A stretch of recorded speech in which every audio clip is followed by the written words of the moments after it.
what's going on? So we got Edwin de los Santos, man. This guy, the treasure troll, bro. That's what I call him. I mean, he's been on Shakur Stevenson's bumper for a long time, man. I mean, um, he fought at 130 a few times and back to 135. And he fought a couple at 130. So they were in the same division when they was at 130. Never fought. Okay, and a lot of people think Shakur Stevenson ducked him down at 130. Can't possibly think he ducked him at 135 because Shakur just got here. He just got to the division and he had to take care of his man though, Yoshino. He took care of him. So after he took care of that man though, right? What happened? So I really didn't hear much from Edwin de los Santos. I heard some, a couple of shots here and there, but not coming on heavy like he doing now.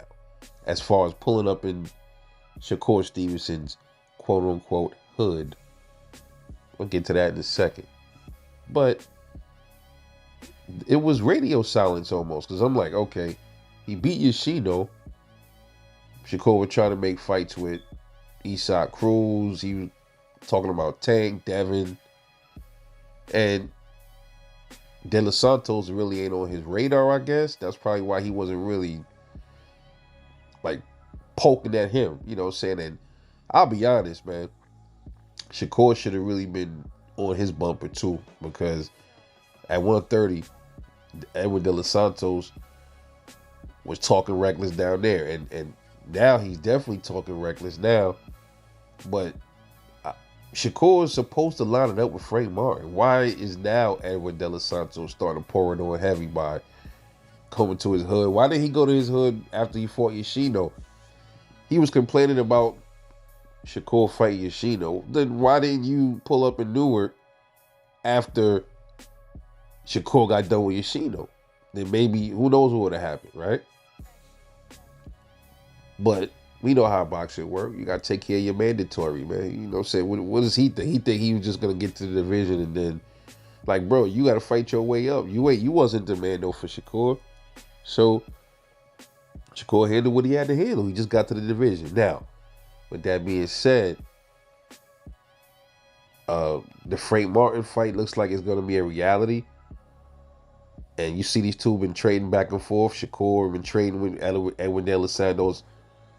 So it don't look like Shakur is really ducked or scared of him.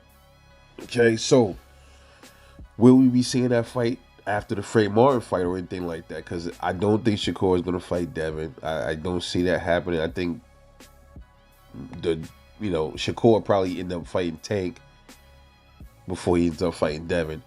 That all would have to, fall on Tank if he actually fucking studs up and decides to fight. But as far as Edwin de los Santos goes, man, I think that's a great fight for Shakur. The dude is dangerous. He's strong. He can punch. But again, he's an awkward fighter, so he can definitely catch Shakur with some shit. Shakur can be hit. I've seen him hit a few times. He can be hit. Shakur gets hit by straights a lot. Straight lefts. I've seen it. Was it straight rights or lefts? He gets hit with straights all the time. But, I still don't think Edwin de los Santos really got nothing for him, bro. I don't see the skill. The gap is wide.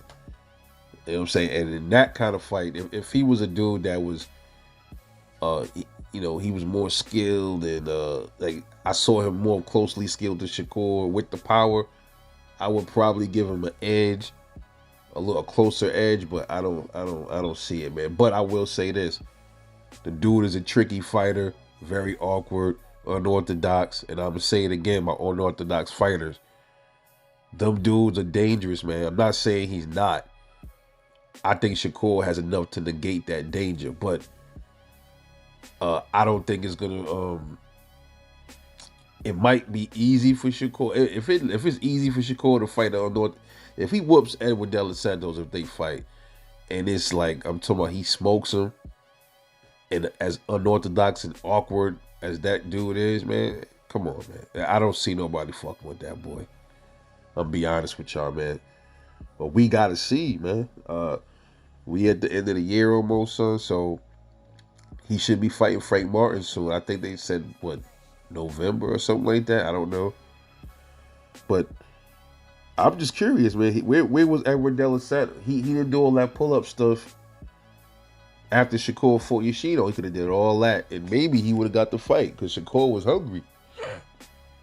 So hey, look. Also, as far as him pulling up in Newark, man, come on, man, stop it, man. You pulled up downtown Newark, bro. You didn't go into the depths of hell in Newark, bro. You ain't pull up in nobody's hood. Stop it, bro. Stop it. You pulled up in his city. You ain't pull up in his hood. Hood is different from the city. Just like in New York. The city is considered Manhattan. Manhattan is considered the city. The hood would be Harlem, or the hood would be Brownsville, Brooklyn, not Times Square. You know what I mean? That's the equivalent of a fighter pulling up in New York, and he went to smoke with Chris Colbert or with Shushu, and he pull up in Times Square. Yo, I'm in your hood. No, you ain't. You not in Brownsville. You on 40 Deuce. Cut it out.